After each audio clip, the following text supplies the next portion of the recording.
Hello, my name is Sandy Adamitis, the social media director for the Page International Screenwriting Awards, and your host for the Writers Hangout, a podcast that celebrates the many stages of writing, from inspiration to the first draft, revising, getting a project made, and everything in between. We'll talk to the best and the brightest in the entertainment industry and create a space where you can hang out, learn from the pros, and have fun. Hey, writers, it's Sandy. I wanted to jump on the mic, as the kids say, and give you a Writers Hangout update. Terry and I have been working on a couple of projects that took our time away from recording, but we've been working behind the scenes on future episodes and are excited about getting to hang out with you again very soon. I miss you guys a lot. In the meantime, here's a favorite episode of mine and Terry's entitled Writing Rear Window with Hitchcock and Hayes. Hi, I'm Sandy Adamitis. Hi, I'm Terry Sampson. Terry, you've been away for a while. Welcome back to the Writers Hangout. We have missed you so much. Can you tell us where you've been? Yes, I've been to my daughter's wedding. How about that? Madeline got married. Yep, I gave her away. And we had to give up 2 oxen and a goat, by the way. Really? Yeah, it's a traditional wedding. It's good. Yeah, and a squirrel to be named later. But the point is, it was a beautiful, beautiful ceremony. It's a funny place where everyone is happy yet crying at the same time. My parents met at a wedding. No kidding. Yes. Wow. So I always think of that when weddings are mentioned. But Did your mom catch the bouquet by then? No. You know, I never asked her. I don't think so. She wasn't I could never see her like pushing to the front. That was not my mind. Center fielder of any kind. No, not at all. They're such a great couple, and I wish them the best. Oh, thank you. They are great. Right? Someone said this. I thought it was adorable. They deserve each other. Oh, and I think in the nicest. That's in the nicest way. No, that's in the nicest way. No, that is. But who said that? It wasn't Don Corleone or something like that at your wedding. No, but I'm so glad we are back together. Yeah, I have missed you. Yeah, I have to be honest. I've missed you too. Okay, and our audience. And the audience, yes. Yeah. So on to business. Writers, today I'm going to tell you a story about how a 24-page short story was turned into one of the most discussed works of cinematic art ever produced in Hollywood and the 5th grossing film of 1954. The film, Rear Window, starring Jimmy Stewart, Grace Kelly, Raymond Burr, and Thelma Ritter. It was written by John Michael Hayes and was originally a short story by Cornell Woolrich and directed by Alfred Hitchcock. Terry, we've all seen Rear Window, right? Yes. I'm going to put you on the spot. I want you to tell me, I'm sure it's been a long time since you've seen Rear Window, right? From your memory, what is Rear Window about? Well, it's about, we can edit this. So, nope. It's a guy in a wheelchair. Yes. He is limited in where he can go. Yes. He observes things that are, I can't think of a good word for it. He observes around him. Well, he observes things that look like trouble has occurred. Yes. That's his biggest thing. Yes. Something is horribly wrong. He can't do anything about it. Right. And what can he do? That's his situation. Very good. Absolutely. Okay. Here is a short synopsis of Rear Window. Rear Window was originally published in 1942 in a dime detective magazine under the title It Had to Be Murder. It was a short story by Cornell Woolrich. The story is about a man who habitually watches his neighbor's rear windows in the apartment across from his. One day, he believes he witnesses evidence of a murder and tries to find proof. Woolrich based the story in part on the H.G. Wells story Through a Window. The author, who died in 1968, was considered one of the best crime writers of this time, and more of his work had been adapted into film noir screenplays than any other writer. So, of course, Rear Window, Jimmy Stewart, he was in a wheelchair, but basically, so he had no mobility, which you were saying. So that was added into the screenplay. And so let's just get into how Rear Window came to be.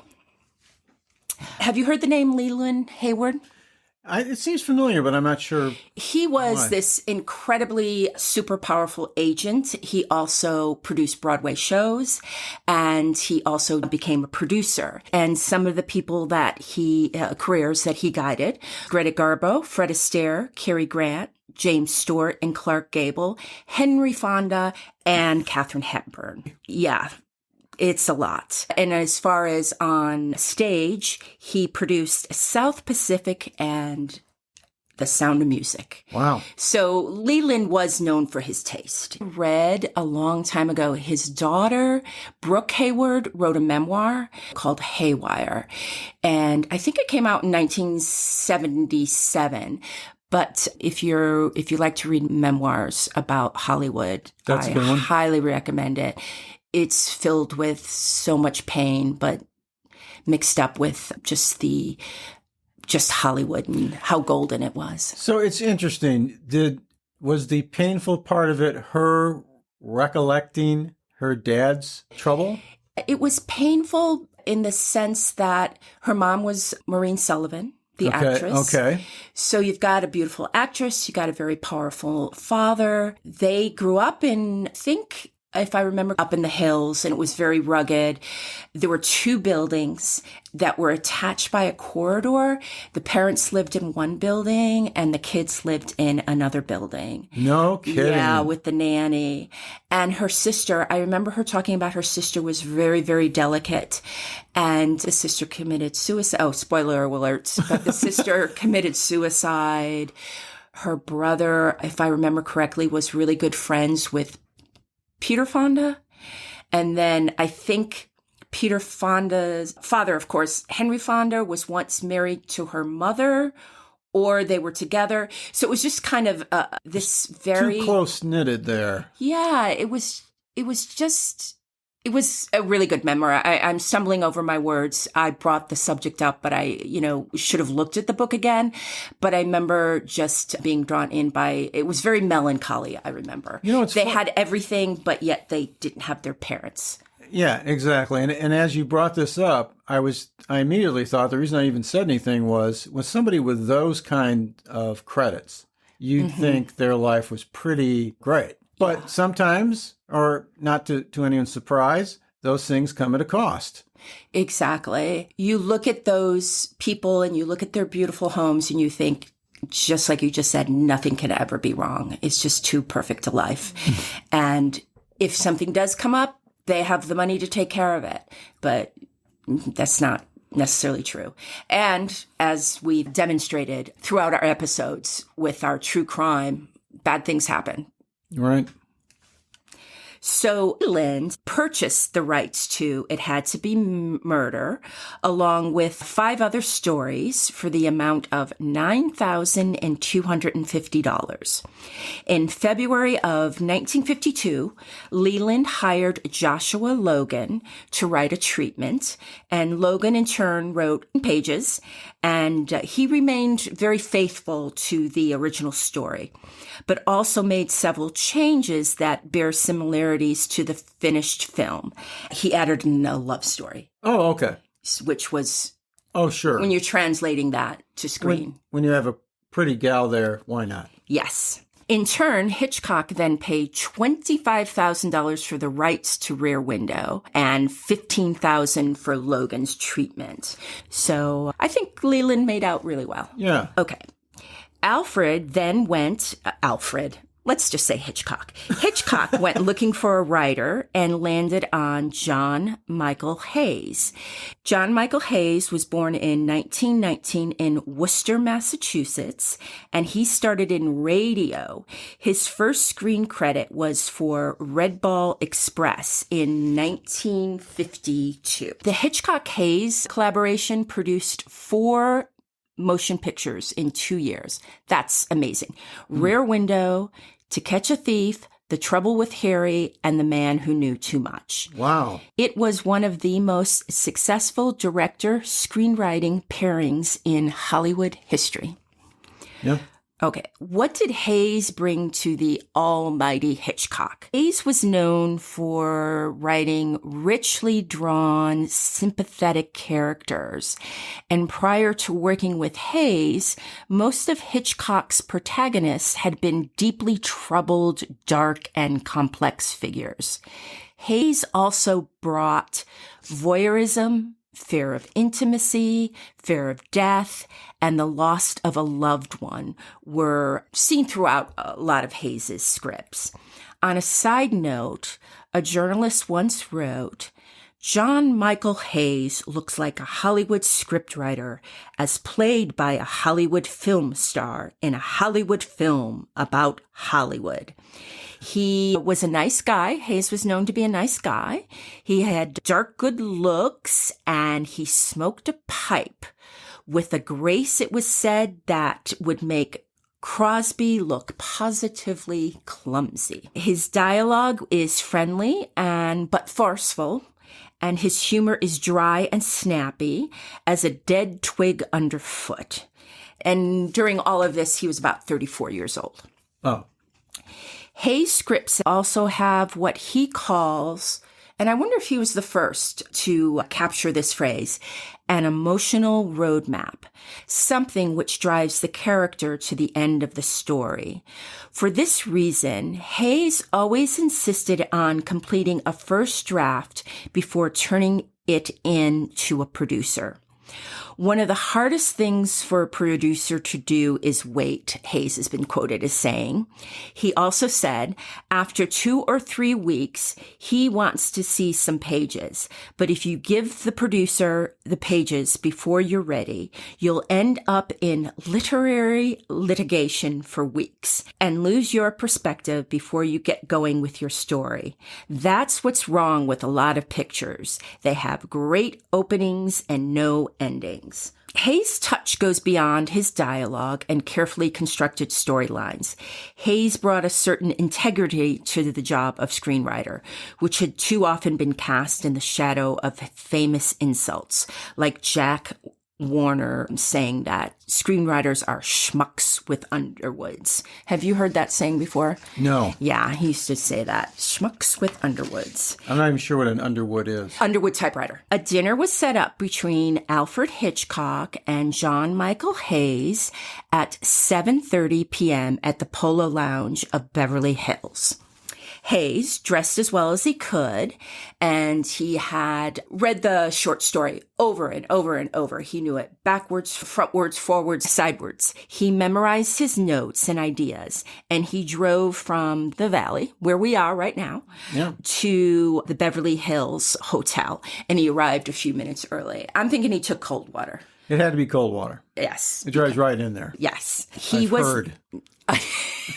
Yes. I have never been to the Polo Lounge. I haven't been to the either. Polo Lounge? Well, we will do an episode from the Polo Lounge. I think that's an excellent... Hold us to that, audience. Excellent idea. Yeah. So, again, he arrived a few minutes early, which I applaud. I always like to arrive a few minutes early. Absolutely. So, by 7:30, Hitchcock hadn't arrived. 7:45, he still wasn't there. By 8 o'clock, still no sign of Hitchcock.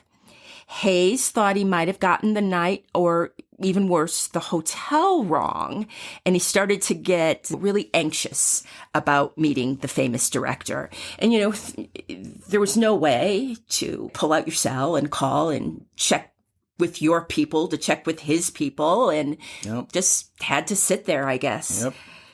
So now Hayes is filled with anxiety. And so he thinks, okay, I got to calm my nerves. So he went to the hotel bar and he actually told the bartender, I'm here to see Hitchcock. I don't even know if I have the right night. I'm nervous. Give me a drink. Unlike many of his contemporaries in Hollywood at that time, Hayes was not a big drinker. And he told himself, even before he started, 2 drinks. I'm going to give myself a 2-drink minimum. He asked the bartender, give me something that will calm my nerves. The bartender said, I have exactly what you need, and gave him a martini. Of course, Hayes knocked back the drink because he wanted to get back to the table really quickly in case Hitchcock shows up. So he goes back to the table and he waits and he waits and he waits again. No Hitchcock. And so by 8:30, the writer went back to the bar one more time and decided to have one more drink. Then he'd go back, wait a few more minutes for Hitch.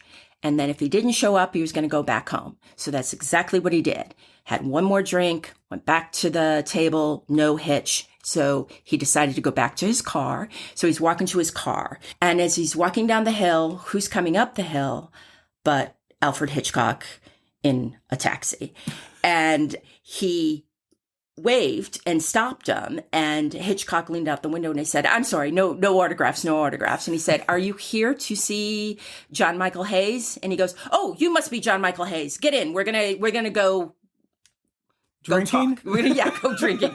And it's just like, that would drive me crazy because I would have wanted the credit for waiting there for so long. So it looks like Hayes was just as late as Hitchcock, I guess. Soon as they got inside the dining room, the head waiter began fussing all over Hitchcock, whose reputation as a big spender and a gourmet had been well established before he had even arrived in America, never mind the Polo Lounge. They sat at a booth, and the first thing that Hitchcock said to Hayes was, do you drink? Hayes replied, well, I've been known on occasion to take a drink. Well, what do you drink? I think the last drink I had was a martini. Wonderful. That is my favorite drink. I like a man who drinks. Hitchcock called the waiter to the table and ordered 2 double martinis. When the drinks arrived, the 2 men tipped glasses and Hayes sipped as cautiously as he could. Hitch called for hors d'oeuvres and another double martini for each of them. Are you keeping count? Yeah, 6 is that? I think this is 6 for Hayes, yeah. Yeah, he should have said something along the lines of, I feel like a guy that drinks, so you should have been with me a half an hour ago. You would have loved me then. Hitchcock, throughout the dinner, kept encouraging Hayes, who was trying to, of course, slowly drink his drinks. Drink up, relax. We're here to get to know each other. Drink some more. You know I like a man who drinks. Hayes kept imagining he was going to get sick and that Alfred Hitchcock would never speak to him again. And up to this point, Hitch had never mentioned Rear Windows, and Hayes was just really confused. And he said that he began to start pouring sweat, trying to keep sober and sound intelligent. Hayes recalls the director asking, have you seen any of my movies? Or maybe he would have said, have you seen any of my movies? Do you have an Alfred Hitchcock imitation? No. No. Okay. I'm not even going to push you on that. I'm going to go with yours on that one. Yes, I have, Mr. Hitchcock. By now, they'd finished their hors d'oeuvres and started a second course of Dover sole with some rare white wine. Perfect. Wow. Hitchcock extolled the virtues of the white wine, and he poured a big glass for Hayes and said, please tell me more. Hayes replied, well, for example, Shadow of a Doubt. What did you think of it? Asked Hitchcock. Hayes began to give an analysis of Shadow of a Doubt from frame 1 to the end of the picture, telling Hitchcock what he thought he had done right and what he had thought he had done wrong, where it was strong, where it was weak, and what he particularly liked about the casting. The young writer then continued the assessment of Shadow of a Doubt straight through the next course of steak and red wine. Blurred by the combination of martinis and fine wines, Hayes started going through Hitchcock's movies one by one, indicating some things that Hitch, could have done better in Notorious, and telling the director that he thought the bullet stopped by the Bible in the hero's pocket in 39 Steps was kind of corny. While Hayes was talking, Hitchcock said nothing. He just continued eating and drinking and munching and crunching and slurping. At the conclusion of the meal, Hitchcock ordered dessert to be brought with a concoction of brandy and drambuie. Sounds like flaming career. I don't even know what that is. Yeah. Amazingly, Hayes didn't get sick, but Hitchcock still hadn't said one word about Rear Window, not one single word. Finally, with the dinner finished, Hitchcock said, "Well, I've got to go home now." Hayes offered to drive him home, which I think is just adorable. Wow. But Hitchcock said he would take a taxi. And after a considerable amount of coffee, Hayes got into his car, put the top down, and drove back over, which we assume is Coldwater Canyon, back to his home. And when he got home, his wife asked, how'd it go? And Hayes said it was one of the best dinners he's ever had. But I think I'm through with Hitchcock. There's no way he's going to hire me. I basically just babbled on like an idiot. I was wondering if that's where this was going. Yes. Now, well, obviously he did write the movie, but this is my theory. Hitchcock probably is always surrounded by sycophants, and he's probably always the one to do the talking. And here he is having all this delicious food, all this delicious liquor, and John Michael Hayes knew what he was talking about, and he just, maybe it was relaxing to have someone else talk for a change. What do you think? It could be the quality of the conversation too. When I've been in a situation where it's talked about something that I was creating, and somebody said something that was legitimately good. Now, I might not have chose it, but they say something to me, and I think it's worth measuring and checking out. I'm interested. I just keep listening, and I think, okay, this guy's rolling. Yeah. Let's hear more. Yeah. I think it was the quality of the comments. You can say, I didn't like that this happened, and then it just depends on the next thing you say. Yes.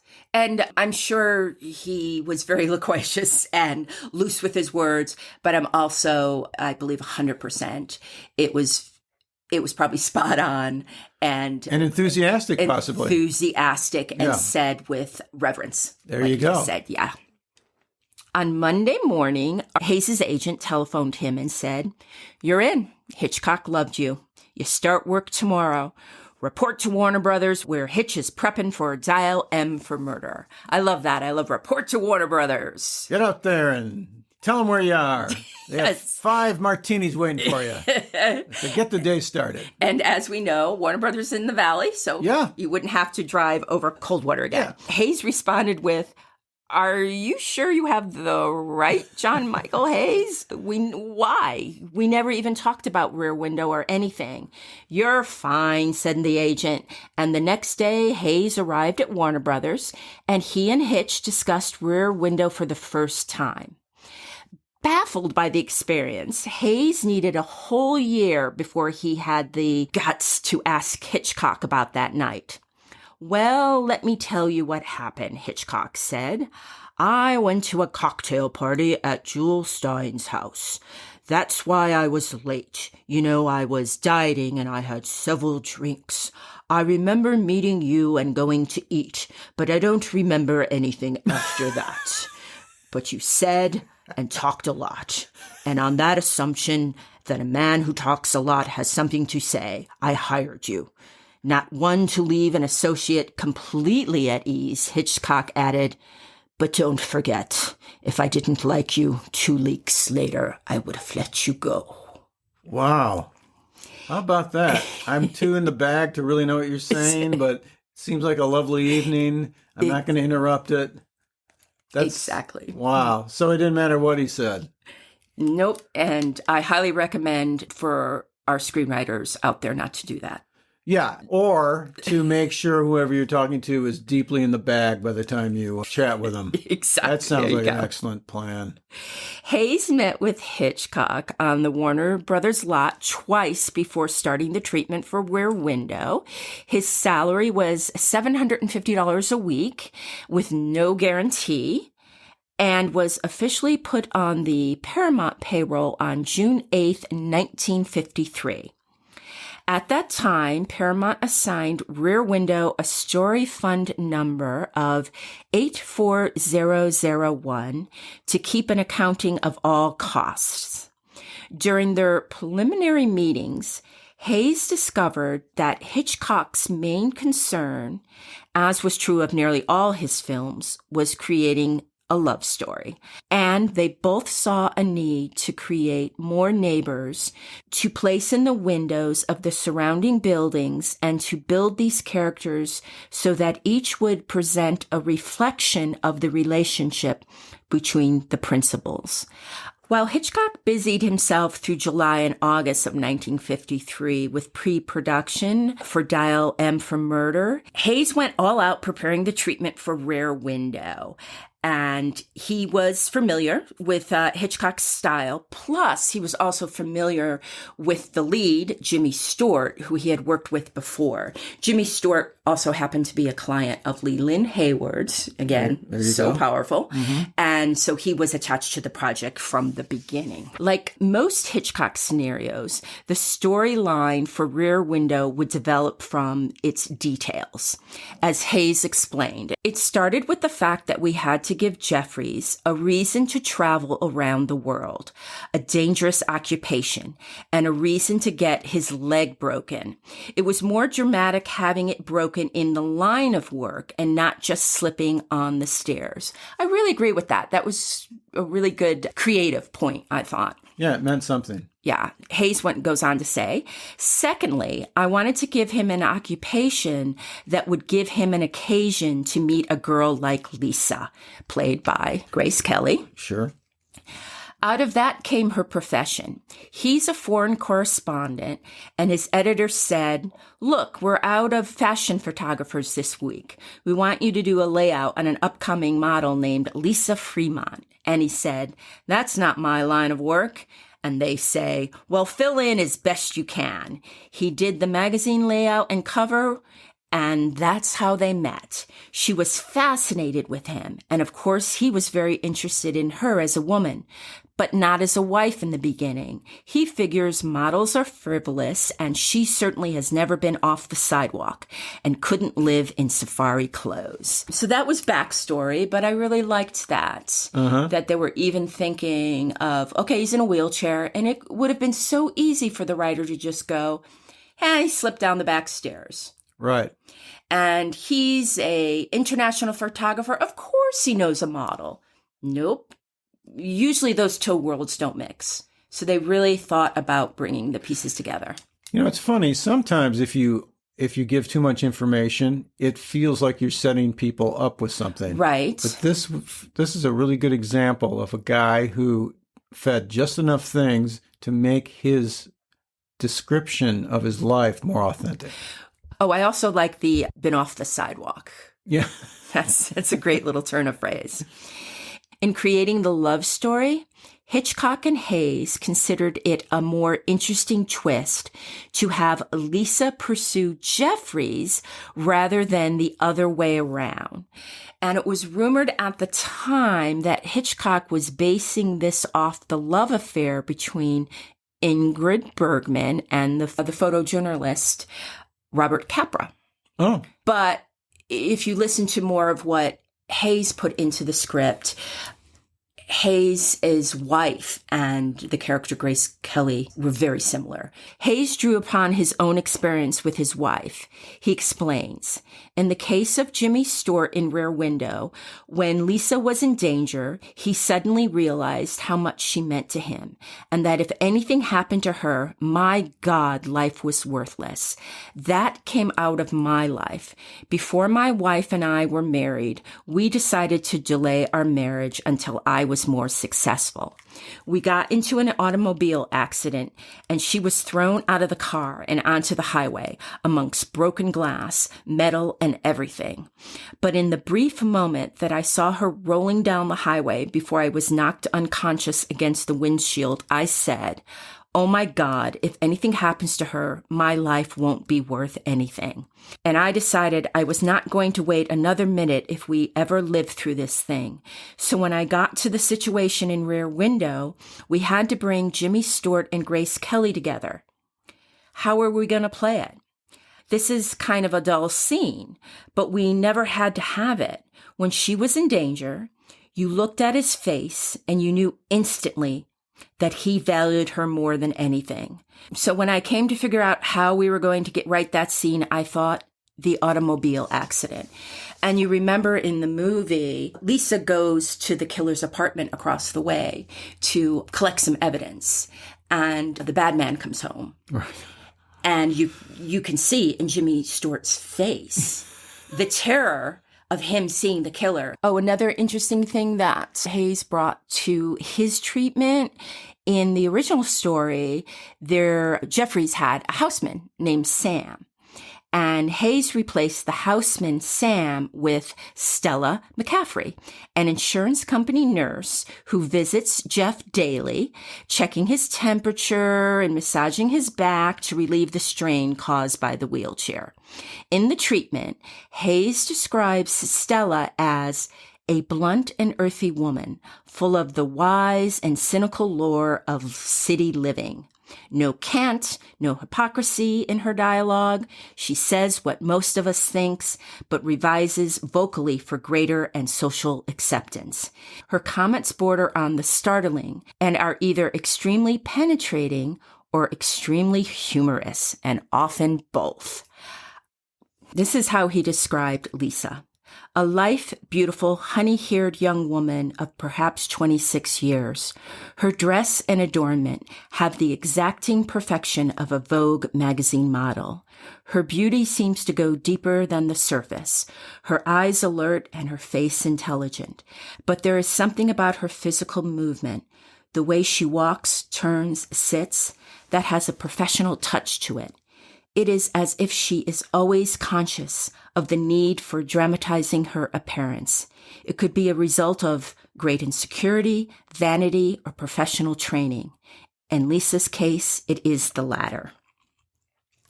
Hayes turned in his completed treatment on Friday, September 11th, 1953, while Hitchcock was still busy directing scenes for Dial M for Murder, which had fallen behind schedule. The treatment was then delivered to Marge Wonder at Paramount for retyping, and the official studio treatment dated September 12th, 1953, boosted Paramount's belief that they had a real winner in Rear Window. And that 75-page treatment was handed out by the story department as an example for a perfect way to write a story treatment. Yeah. I think I'll try to find it. Maybe I can find it and list it on our IG. That would be great. Side note, James Stewart had enough faith in the film and the future of its success to forego his salary in exchange for part ownership of the picture. After completing the treatment, Hitchcock and Hayes met again to make adjustments to the basic construction, but the characters, their motivations, and the tone of the film had been set in stone. That was done back then, huh? Jimmy Stewart said, I'll take a piece of the action rather than a salary? I know. I immediately thought of Star Wars, because I think that was one of the first times I heard of deferred salaries, was Star Wars. Yeah, see that's 70s back then. And that was a good move on the part. Part of Jimmy? Yeah, it's a good idea. I bet you Leland told him to do that. Yeah, maybe so. Hayes started to meet with Hitchcock at the Bel Air home to discuss the screenplay. Hayes recalled, Hitch was still working on Dial M for Murder in post-production. We did have conferences to keep up with what I was doing, but he gave me my head and he let me go ahead and write the screenplay. And this is what Hitchcock says about working with writers when they go off to write the screenplay. Hitchcock said, I always insist on sitting with the writer from the very beginning and creating about 100-page outline of all the details from the first shot to the end. On October 14th, Hayes had completed his first draft of the script, and everybody thought it was a remarkable job. Hayes had breathed life into the characters, expanding in every way on what had already been in the exceptional treatment. From the dialogue emerged a depth of characterization he hadn't achieved before in the medium. He then met with Hitch almost daily, turning the screenplay into a Hitchcock shooting script, the writer recalled. We sat down in his office and he broke up all the scenes into individual shots and made sketches of them and laid out the picture. Now that a script was in hand, a production team was quickly assembled. Although a Paramount press release boasted that Rear Window in its entirety was shot on one stage and in one set, the statement is not completely accurate. Following the opening shot of the courtyard and Jeff's apartment, the script calls for a brief scene inside the office of Jeff's photographer-editor. And Hitch shot the scene, but it was never used in the film. And one of the reasons why film historians think that Hitchcock shot the scene was because of rope. It was static and all in one set. The powers that be might be nervous, thinking this was going to be another static set. And if you've seen Rear Window, it's the exact opposite of that. Mm-hmm. But he probably threw that in, probably shot the scene, just so he can say he had it, but he never planned on putting it in the movie. Principal photography began on Friday, November 27th at 9 a.m, with the exception of a few minor injuries, such as Raymond Burr straining his back, lifting Ted Mapes, Jimmy Stewart's stunt double. The production came off without a hitch. The final day of shooting was January 13th, 1954. Hitchcock and Hayes managed to transform a 24-page short story not only into the fifth highest-grossing film of 1954, but into one of the world's most discussed works of cinematic art ever produced in Hollywood. And for you and I, we have now can add to our palette of comments that it was a, quote, six martini idea. That sounds like a six martini idea, doesn't it? I think we've named the episode. The resources for this story was the book Writing with Hitchcock by Steve DeRosa. That's a wrap for the Writers Hangout. Thanks so much for listening. If you enjoyed the show, please subscribe, like, and thrive. Till we get to hang out again, keep writing. The world needs your stories. The Writers Hangout is sponsored by the Page International Screenwriting Awards. Executive producer, Kristen O'Verne. Producers, Terry Sampson and Sandy Adamitis. Music by Ethan Stoller.